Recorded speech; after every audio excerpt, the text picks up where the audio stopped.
Revenons à présent sur ce mouvement de contestation en Israël. Il dure depuis plus de 2 mois. Des manifestations ont encore eu lieu jeudi soir devant le Parlement. Ces Israéliens dénoncent la réforme judiciaire voulue par le gouvernement.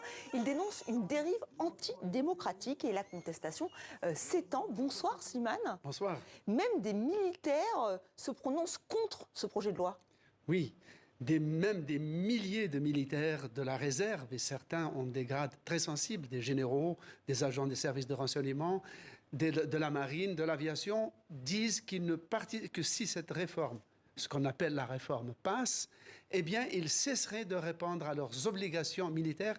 Et on a, par exemple, le journal Haaretz a publié des extraits de déclarations de ces officiers qui sont des hommes pour la plupart de droite d'ailleurs, des nationalistes et de purs sionistes, mais qui sont révoltés par la tournure qui est en train de prendre le pays. Parce que ce qu'on appelle pudiquement la réforme du système judiciaire vise en fait à priver l'État de tout contre-pouvoir et à soumettre la vie du pays aux caprices de la majorité élue, évidemment.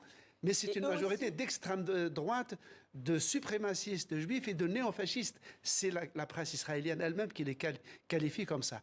Donc on a vu des manifestations déjà dans le long cours de l'histoire d'Israël. Mais c'est la première fois que pendant 9 semaines, la classe moyenne, les start-upers, les jeunes de l'opinion de gauche et les séculiers, les laïcs, disent que la menace qui plane aujourd'hui sur Israël, ce n'est pas une attaque arabe d'Égypte ou des Palestiniens, c'est carrément de l'intérieur un mouvement de fascisation d'une partie de la société et qui élit démocratiquement des gens qui sont ouvertement contre leurs compatriotes arabes, contre l'état de droit et contre tout caractère séculier de l'État.